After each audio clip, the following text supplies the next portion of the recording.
Meu amigo, à maneira dos velhos peregrinos que jornadeiam sem repouso, busco-te os ouvidos pelas portas do coração.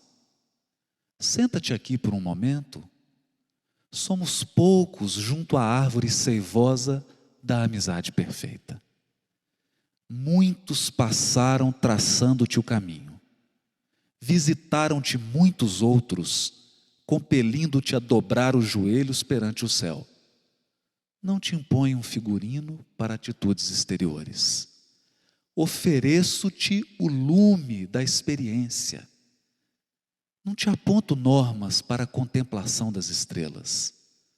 Rogo, veja no firmamento a presença divina da divina bondade.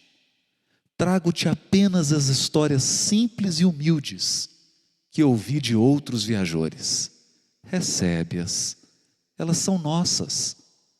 Guardam o sorriso dos que ensinam no tempo do amor e as lágrimas dos que aprendem na escola do sofrimento. Assemelham-se a flores pobres entretecidas de júbilo e pranto, dor e bênção, que depõem em tua alma para a viagem do mundo. Acolhe-as com tolerância e benevolência. Dir-te-ão todas elas que além da morte floresce a vida, tanto quanto da noite ressurge o esplendor solar, e que se há flagelação e desespero ante o infortúnio dos homens, fulgem sempre puras e renovadas a esperança e a alegria ante a glória de Deus.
Da terra criança, do Tigres e Eufrates, salmos e clamores, cantos de saudade ecoam pelos ares.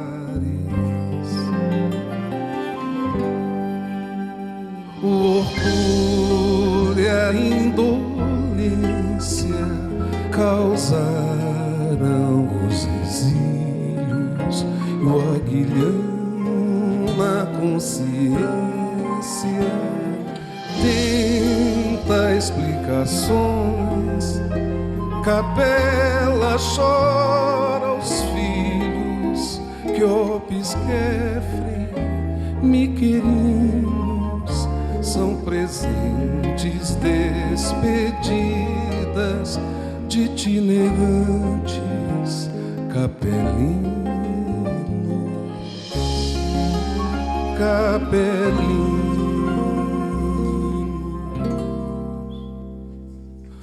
uns meditam, outros choram, outros sonham, outros oram, e Lucifero ariano arquiteta o céu na terra. Chineses e indianos têm paraíso interior. hebreus monoteístas ardem de esperança na promessa do Messias, entre saga e profecias, prodígios e sinais. Lutam no separatismo de ufanismos raciais.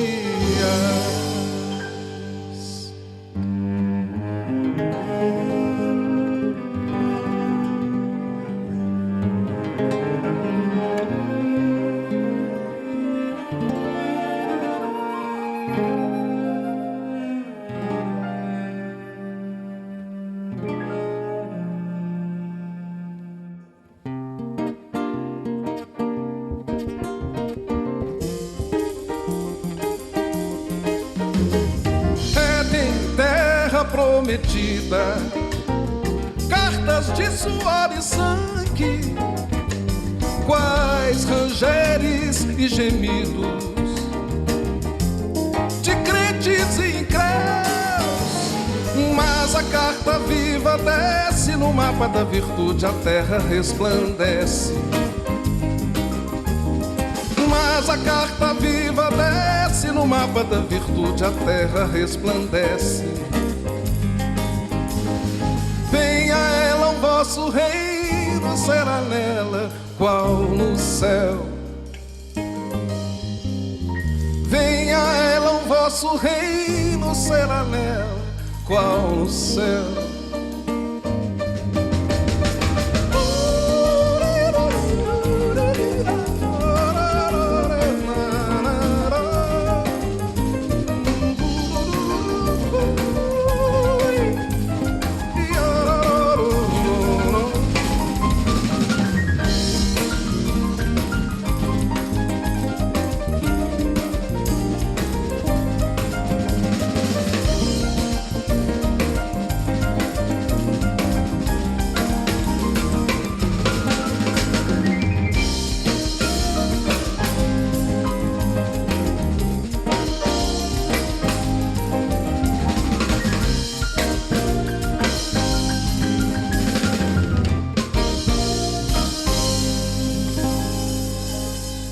Venha ela, o vosso reino será nela, qual no céu.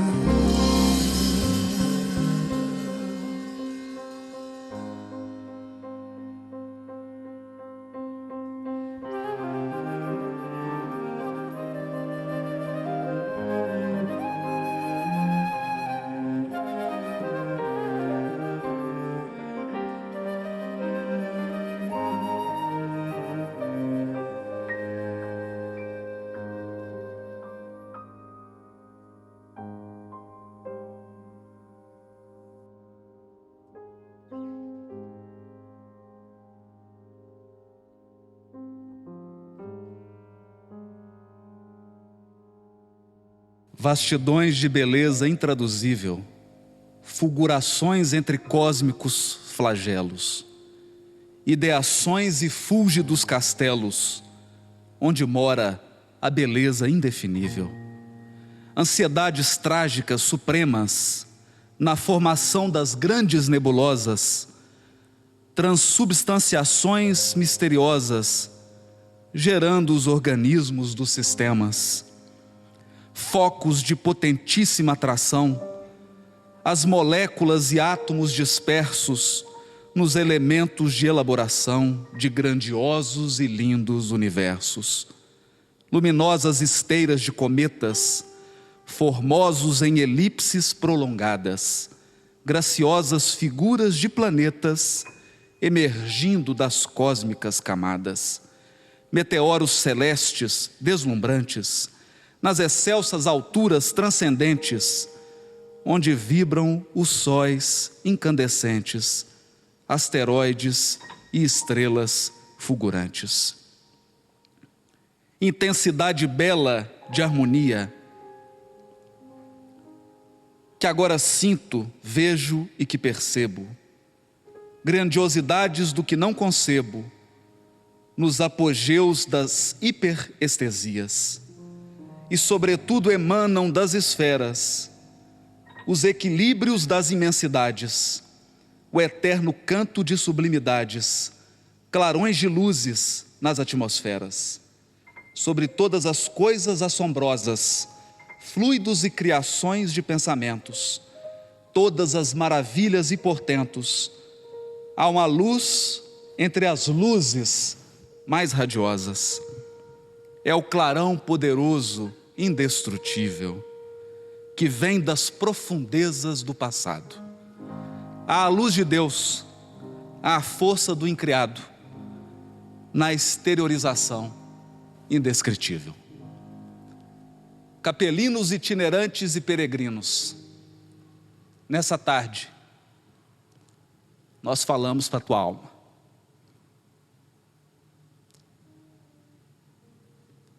Venha a nós o vosso reino, seja nela qual no céu.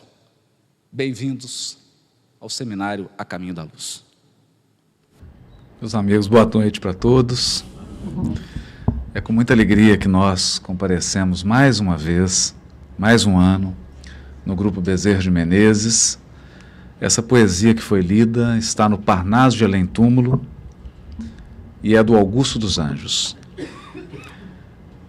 E não é sem propósito que ela é colocada no início, antes da fala, porque ela retrata aquele momento inicial da formação do orbe, relatado por Emmanuel no livro A Caminho da Luz.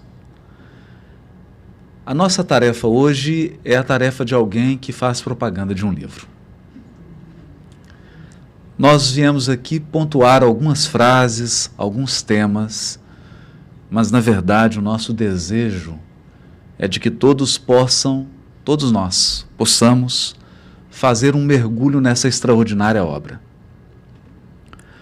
O livro A Caminho da Luz não é mais um livro de história da humanidade.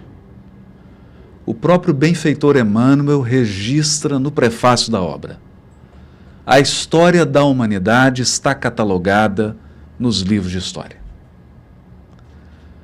Os especialistas, cada qual na sua área específica, cada um narrando sobre uma civilização sobre a qual ele domina, já catalogou todas as descobertas arqueológicas, todos os estudos in loco e fez a sua construção teórica em torno das civilizações. Na verdade, o trabalho de Emmanuel é bem outro. A proposta do benfeitor é narrar da perspectiva do mundo espiritual, do que estava por trás, dos bastidores da evolução humana, do que acontecia no mundo espiritual quando os homens muitas vezes estavam em luta na Terra. Quais eram as providências espirituais? Qual foi o planejamento do mundo superior? E quais foram os atrasos, as rebeldias de todos nós encarnados, que muitas vezes recusamos e rejeitamos a proposta do Cristo para uma evolução muito mais tranquila, muito mais pacífica e, por que não, muito mais eficiente e eficaz. Essa é a história do livro A Caminho da Luz. Por isso Emmanuel já registra na introdução. Ele diz assim: enquanto as penosas transições do século XX se anunciam ao tinido siniço das armas, as forças espirituais se reúnem para as grandes reconstruções do porvir. A obra é psicografada em 1938, publicada em 1938, em pleno momento de preparação da Segunda Guerra Mundial. E a primeira coisa que Emmanuel registra é que enquanto os homens caminhavam por uma guerra estúpida, que espalharia sofrimento por todo o continente europeu, atingindo até mesmo o continente americano, e africano, e Ásia e muito mais, as grandes forças espirituais se reuniam com outro propósito, sobre a direção do governador espiritual do orbe. Para quê? Para projetar, para planejar a reconstrução do porvir, já contando com a destruição. Ergueriam das cinzas o novo edifício da civilização humana. E prossegue Emmanuel: aproxima-se o momento em que se efetuará a aferição de todos os valores terrestres, para o ressurgimento de energias criadoras de um novo mundo. E natural é que recordemos o ascendente místico de todas as civilizações que surgiram e desapareceram, evocando os grandes períodos evolutivos da humanidade, com as suas misérias e com seus esplendores, para afirmar as realidades espirituais acima de todos os fenômenos transitórios da matéria. A grande mensagem do livro A Caminho da Luz é de que nós estamos em uma trajetória espiritual, em uma grande jornada. E essa jornada é em direção a Deus, portanto, é em direção ao amor supremo, à sabedoria suprema, à luz espiritual. Por isso o título do livro, A Caminho da Luz. Nessa jornada, não obstante os tropeços e as dificuldades da vida material, os desafios de se implantar uma mentalidade espiritual no mundo dos encarnados, e a resistência de grupos espirituais que insistem em manter a humanidade adormecida, e nós sentimos isso na América, grandes colônias espirituais que insistem em manter milhões e milhões de encarnados num sono espiritual. Jesus e os seus emissários avançam, palmo a palmo. Não nos territórios, mas nos corações. É um coração por vez. Porque o amor não age com precipitação e muito menos com violência. O amor sabe esperar o tempo psicológico de cada alma. É claro que Jesus, enquanto governador espiritual do orbe, detém o poder supremo da condução da Terra. Basta uma decisão de Jesus e alteram-se os quadros na Terra. Quadros políticos, quadros econômicos e quadros sociais. Mas há uma lei divina que manda respeitar acima de tudo o livre-arbítrio. E por isso diz Humberto de Campos, Deus usa o tempo, não a violência. Não a violência. Ao lado disso, os espíritos que cooperam com Jesus sabem que há um momento determinado para cada coisa.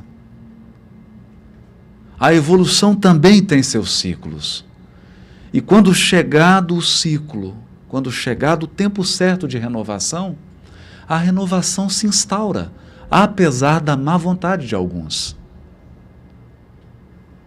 Por isso, dizia Emmanuel já em 1938, se referindo ao século XX, aqui nós gostaríamos de fazer apenas uma observação.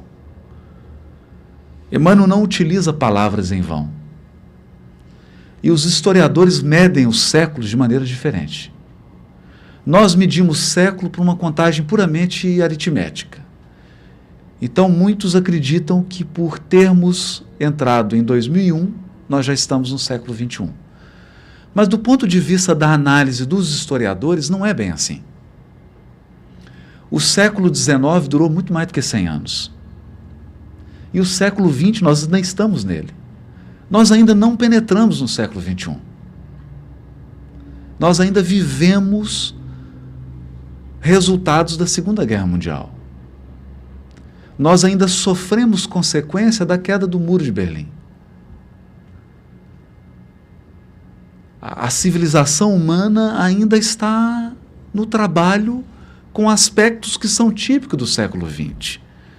Por isso, quando Emmanuel se refere ao tempo de aferição, ao tempo de colheita pelo qual passa a Terra, e diz que essa colheita se dará no século XX, é importante que a gente perceba essa linguagem historiográfica que ele está utilizando. Nós ainda, espiritualmente falando, historicamente falando, vivemos no século XX. Começa a se esboçar um século XXI. Uma nova era começa a surgir. Em todo lugar que pudesse viajar nesse mundo, é possível perceber que as pessoas já estão ansiosas. Há um certo desejo por uma renovação. Uma sensação de saturação. Ninguém mais consegue ser feliz com esses modelos ultrapassados. Modelos econômicos, modelos sociais, modelos religiosos. Modelos de espiritualidade. O coração humano tem sede de água pura, de espiritualidade pura. E é com base nesse anseio, nesse desejo, que em alguns corações é ainda uma réstia de luz, em outros já é uma chama que começa a invadir. Não importa. Com base nesse desejo, a espiritualidade superior começa a reunir os valores que irão inspirar a construção do novo mundo. E é por isso também que um dos pilares do livro A Caminho da Luz é o papel do Evangelho de Jesus na renovação da humanidade. Não mais o Evangelho visto como uma religião tradicional. Não mais hierarquias, instituições, dogmas. O Evangelho agora incorporado no coração. Aquele Evangelho que as pessoas podem sentir no cotidiano. No cotidiano. É esse o Evangelho que o mundo espiritual superior quer que se implante na Terra. Por isso dirá Emmanuel, no prefácio do livro Vinha de Luz, o Evangelho é o sol da imortalidade, que o Espiritismo reflete com sabedoria para a atualidade do mundo. O Espiritismo funciona como um espelho que reflete o sol do Evangelho, mas reflete com sabedoria, porque explica. Porque tira o véu, porque retira o espírito da letra, e as coisas passam a fazer sentido, começam a ficar claras. Nós passamos a crer por convicção. É uma fé raciocinada, uma fé madura, elaborada, uma fé que se apoia na experiência, no bom senso, na lógica, na capacidade de dedução.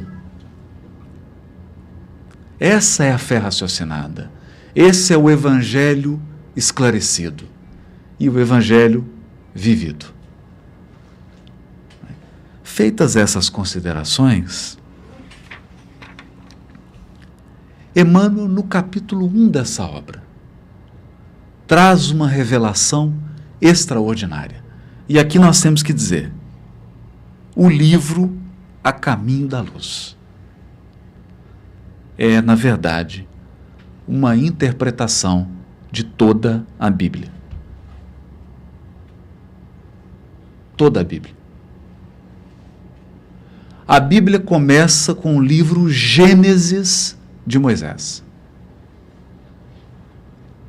e termina com o livro Apocalipse de João. O livro A Caminho da Luz começa com o capítulo 1, claro, né? Mas o capítulo 2 seria estranho, né? Começa com o capítulo 1. Mas o título do capítulo é A Gênese Planetária. E o último capítulo, capítulo 25, é o Evangelho e o Futuro. Sendo que no capítulo 24 nós temos o Espiritismo e as grandes transições, tema do Apocalipse. Capítulo 23, o século XIX. Então ele começa com a gênese planetária e termina na transição que nós estamos vivendo, que é exatamente toda a temática dos livros bíblicos. Mas aqui agora, uma nova interpretação.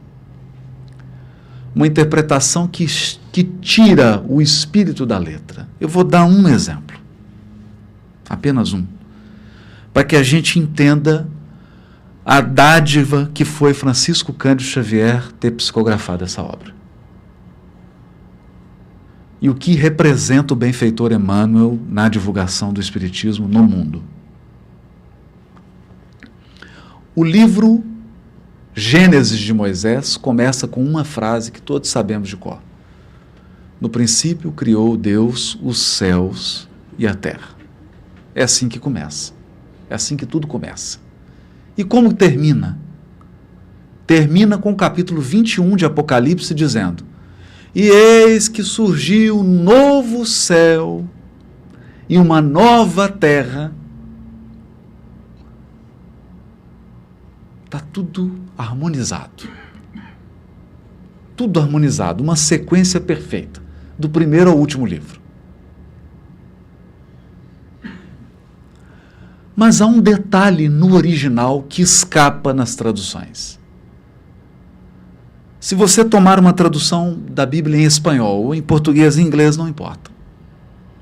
Ela não consegue refletir um desafio que o texto original apresenta.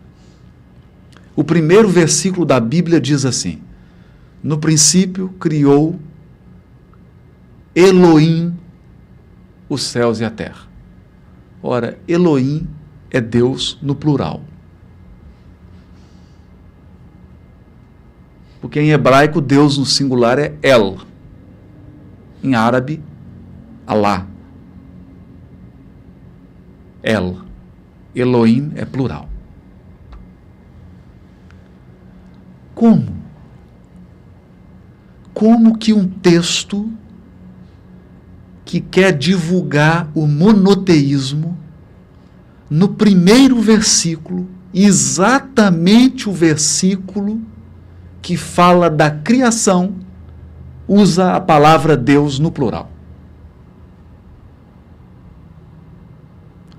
Esse versículo intrigou os sábios do povo hebreu durante milênios. Milênios. Alguns diziam que se tratava de um plural majestático. Eu nunca vi isso. Plural. Você usa no plural para enfatizar a majestade de Deus. Ok. Mas encontrei um comentador da Idade Média e esse foi sensacional.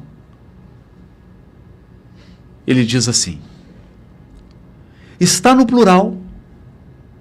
Olha o que ele diz, esse sábio. Está no plural, porque Deus, antes de criar, consultou um conselho de arcanjos. Olha. Faz sentido, sabe por quê? No capítulo 2, quando Elohim vai criar o homem, lembram? Do barro, Adão, né? Que Adão em hebraico é ser humano, é o ser humano, não é um homem, é o ser humano, humanidade. É o terreno, porque Adamá é terra. Então Adão é o que vem da terra, é o terreno. Quando ele cria o corpo, né? Sopra no nariz, diz assim: façamos o homem à nossa imagem e semelhança. Não está no singular. De fato está no plural.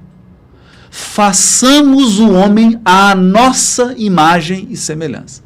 Então esse sábio foi bem sábio mesmo. Ok. Séculos se passam. Em 1937, Chico Xavier pega num lápis e Emmanuel escreve isso aqui. Rezam as tradições do mundo espiritual que na direção de todos os fenômenos do nosso sistema solar existe uma comunidade de espíritos puros e eleitos pelo Senhor Supremo do Universo, em cujas mãos se conservam as rédeas diretoras da vida de todas as coletividades planetárias. Então essa comunidade dirige, não é só os Estados Unidos não, não é só o México, nem só a Colômbia, nem só o Brasil, toda a Terra, Marte, Vênus, Júpiter, Saturno, todas as comunidades planetárias são dirigidas por essa comunidade de espíritos puros e eleitos. Essa comunidade de seres angélicos e perfeitos, da qual Jesus é um dos membros divinos,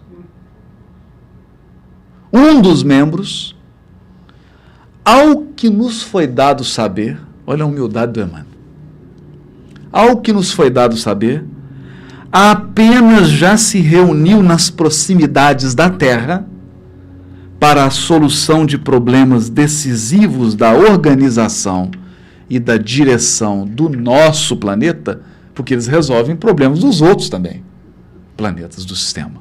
Mas do nosso, reuniram-se 2 vezes, por 2 vezes no curso dos milênios conhecidos. A primeira verificou-se quando o orbe terrestre se desprendia da nebulosa solar, a fim de que se lançassem no tempo e no espaço as balizas do nosso sistema cosmogônico e os pródromos da vida material em ignição, da vida da matéria em ignição do planeta. Formação da Terra.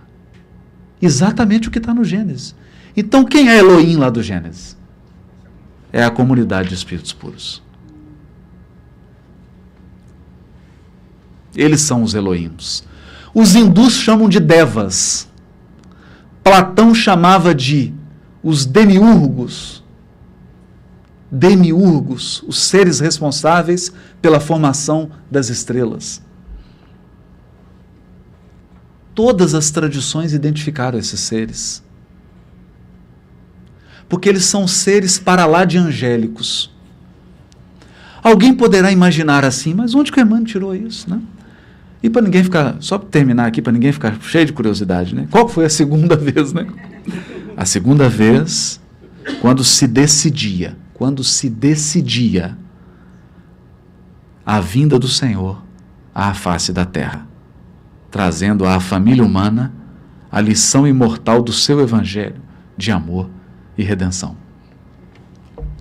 Eu tentei fazer o download da pauta dessa reunião, mas pedi uma senha e eu não tenho o password. Você tem que ter uma senha de Cristo para poder acessar a pauta da reunião. Mas nós podemos raciocinar aqui. Se eles decidiam, poderiam ter decidido que ele não viria.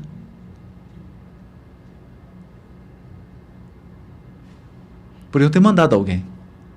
Porque é uma comunidade de Cristos. Mas tomaram a decisão e Jesus decidiu vir.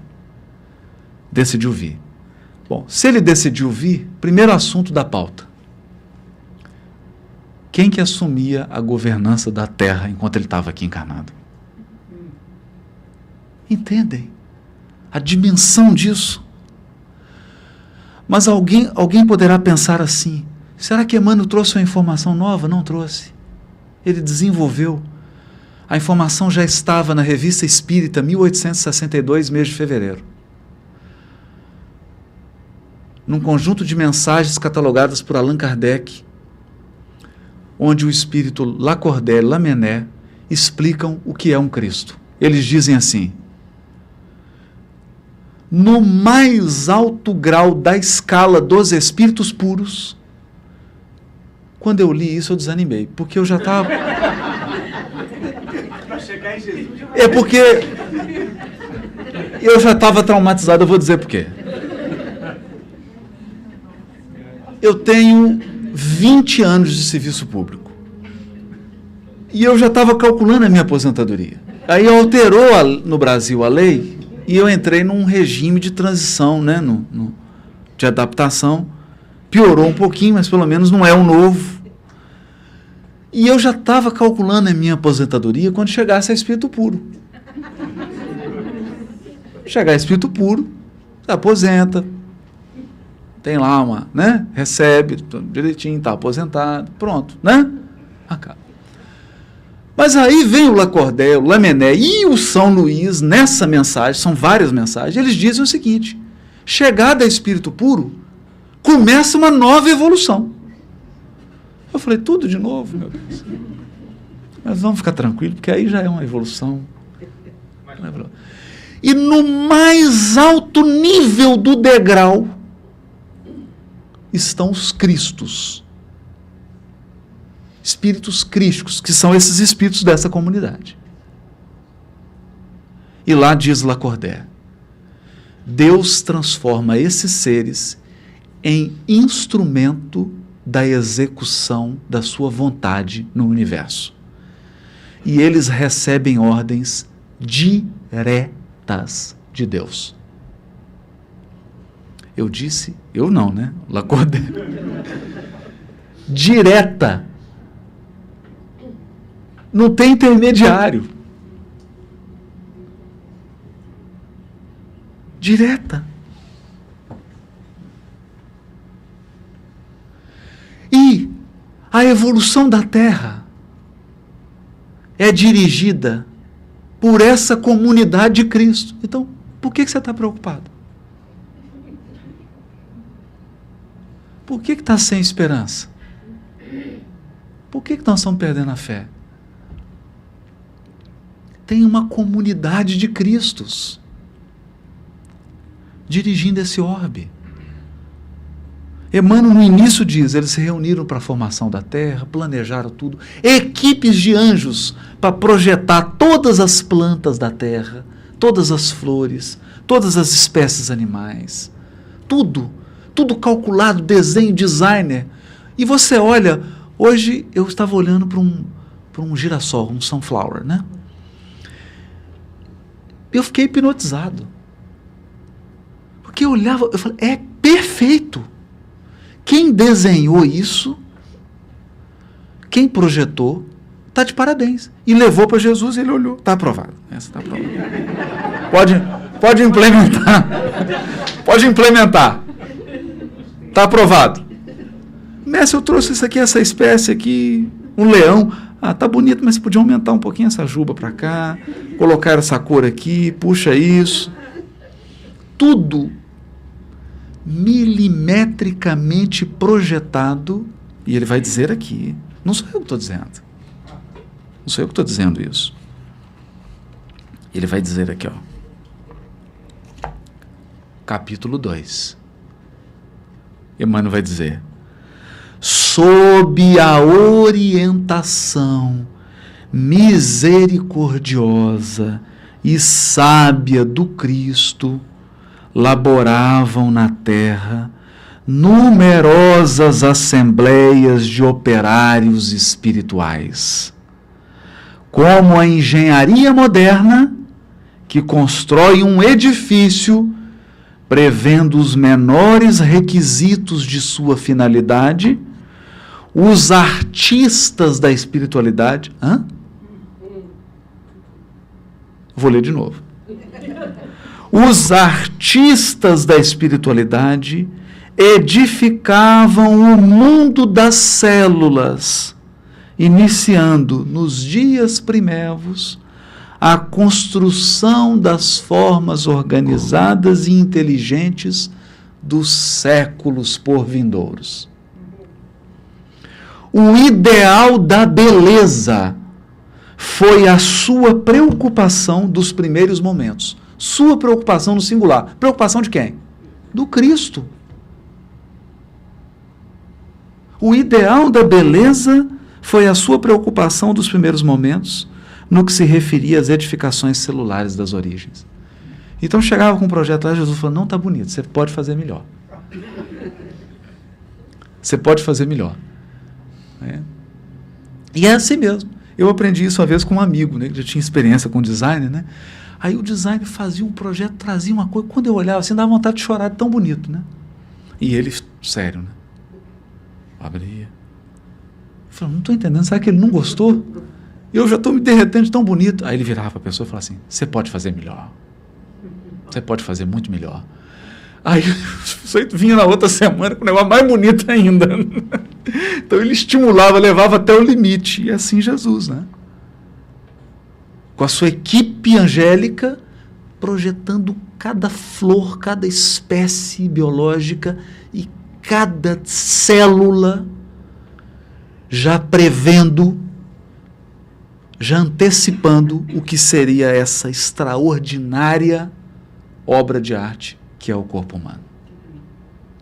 Tudo para que nós, os 22 bilhões de espíritos que evoluem na Terra, informação de Emmanuel no livro Roteiro, 22 bilhões de espíritos aproximadamente, tivéssemos condições de efetuar o nosso progresso espiritual. Nosso progresso espiritual. Ele acompanhou desde o primeiro momento da formação, da criação das espécies. Aí cria o corpo. Quando o corpo humano está preparado para iniciar seu processo de evolução espiritual, o que acontece? Acontece algo que Kardec já escrevera no livro A Gênese. Muitos dizem, pegam esse livro e dizem assim, o Emmanuel criou essa história do degredo dos capelinos. Então eu peço que a pessoa leia o capítulo referente a Adão e Eva no livro A Gênese de Allan Kardec. Porque lá ele vai dizer que a história, a parábola, o mito de Adão e Eva no Velho Testamento é uma referência espiritual ao degredo de espíritos na Terra. Está lá escrito. Está lá escrito. Emmanuel apenas trouxe mais detalhes dessa história que, por ser verdadeira, está registrada no mundo espiritual. Está registrada. E que história é essa? Em outra constelação, num outro sistema, dentro ainda da nossa Via Láctea, está dentro da nossa galáxia, mas um outro sistema solar, um sol chamado Capela, que aliás é um sol maravilhoso, porque ele é binário. Você já imaginou um nascer do sol, 2 sóis nascendo? Um pôr do sol com 2 sóis? Você lembra como é que é? Tenho certeza que você lembra. Você lembra? Lembra? Dá uma saudade. Eu sei. Pois é, Capela. Nesse sistema havia um planeta que estava exatamente como nós estamos agora. Exatamente. Um democrata havia assumido a presidência. Né? Alguém estava fabricando uma bomba num país fundamentalista, uma bomba atômica, mesmos problemas que a gente tem, né? Desigualdades sociais, problemas econômicos, problemas sociais, excesso de trânsito, né? Alguns espíritos empedernidos no crime, aglomerações no mundo espiritual querendo manter os encarnados adormecidos. Mesmo processo nós estamos vivendo. E então, como a evolução dos mundos não espera os alunos renitentes, uma escola não pode parar por conta dos alunos que tomam bomba, porque a lei do progresso é um determinismo divino. A misericórdia divina, imaginem, os cristos daquele sistema entraram, é o que o Emmanuel diz aqui, é assombroso. Eles entram em contato com os cristos daqui e falam, olha, dá para fazer um intercâmbio? Nós temos aqui alguns milhões de espíritos repetentes que precisam de uma oportunidade de aprimoramento. Nós deliberamos que eles vão repetir a primeira série, para que eles possam aprender, porque tem uns lá que estão na 7ª série, mas não sabe fazer conta de 1 mais 1, 2. Não sabe a lição da fraternidade, não sabe a lição do amor, não sabe a lição da humildade. Eles são muito inteligentes, mas em matéria do coração, eles são crianças. Então nós achamos melhor eles repetirem as séries básicas. E nós sabemos que tem um planeta aí no sistema de vocês que está ainda no estágio primitivo.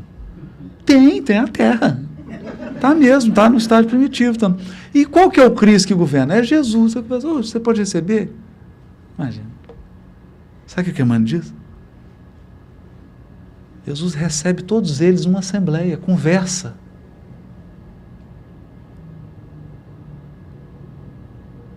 Ou seja, todo espírito que foi degradado na Terra já ouviu a voz do Cristo pessoalmente. E você acha que ele recrimina? Não. Diz Emmanuel aqui que ele fala para eles, tenham esperança, tenham fé, vocês vão conseguir. Eu prometo que vou ajudar vocês. E mais, eu vou encarnar no orbe para ajudar vocês. Olha a promessa que Jesus fez. É o que está escrito aqui. E atingido o estágio de infância espiritual, porque evolução espiritual não é a mesma coisa que evolução intelectual ou evolução social. Nós já tínhamos impérios, por exemplo, o Império Persa, o Império Babilônio, que eram extraordinários. Mas espiritualmente a humanidade estava na infância. Na infância espiritual vem Moisés e traz os fundamentos, os alicerces da lei divina. Os alicerces. O básico. O básico. Porque você não pode, para uma criança, dar um alimento para uma criança, que é um alimento para um adulto. O senso das proporções é a principal virtude dos educadores. Um educador sabe dosar na medida certa. Atingida a maioridade, quando a humanidade, espiritualmente falando, faz os seus 18 anos, Jesus vem ao orbe. E nós não temos ideia. Há 2000 anos nós estamos atordoados sem entender o que aconteceu. Porque um Cristo encarnou.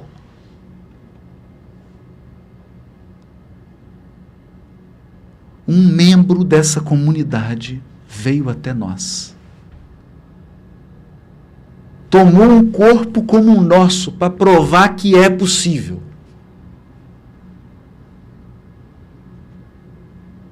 Andou ali pela Galileia com pescadores simples e ensinou um código moral universal. Não é um código da Terra. O Evangelho é um código que vigora na Via Láctea, em outras galáxias, em outros sistemas solares. Porque ele é um código moral que foi criado por Deus para vigorar no universo infinito. Mas nós precisávamos de alguém para nos ensinar. Então ele veio em pessoa e deu o exemplo. 2 milênios de dificuldade para entender o que ele quis dizer e o que ele viveu. Mal Jesus retorna para as regiões dos cristos, para o governo, junto com seus irmãos cristos, e nós começamos a fazer cruzada, Terra Santa, criamos fogueira da Inquisição, matamos em nome dele, confundimos tudo. E no século XIX, ele decide, isso está no capítulo 25 do livro Crônicas de Além-Túmulo de Humberto de Campos. Numa noite de Natal, Jesus chama até a sua esfera o espírito de João Evangelista. Após ele já ter encarnado como Francisco de Assis. Ele havia encarnado como Francisco de Assis, havia cumprido a sua missão e nem assim os homens se curvaram à mensagem do amor. Então ele chama João Evangelista e entrega, eu estou citando Humberto de Campos, Crônicas de Além-Túmulo. Fala, João, se os encarnados não souberam ensinar a minha lição, agora é a hora dos mortos. E entrega nas mãos de João Evangelista a coordenação da vinda do Espiritismo no mundo. Por isso, meu irmão, se você abrir Prolegômenos do Livro dos Espíritos, o primeiro espírito a assinar Prolegômenos é João Evangelista, que estava sob a coordenação do Espírito de verdade. Os espíritos começam a invadir o mundo e como os espíritos não estão presos aos preconceitos dos encarnados, como os espíritos não estão presos às posses materiais como os encarnados, como os espíritos não estão presos à cor de pele, à língua, à religião, a templo, eles começam a ensinar a verdade. E um dos membros da Pleiade do Espírito de Verdade, encarnado, porque ele fazia parte da Pleiade, codifica o ensino, Allan Kardec, e surge para a humanidade uma nova estrada em direção à luz. Uma nova esperança. Uma nova esperança de, dessa vez, o ensino desse Cristo que veio até nós possa ser compreendido, mas, acima de tudo, possa ser vivido na nossa vida cotidiana,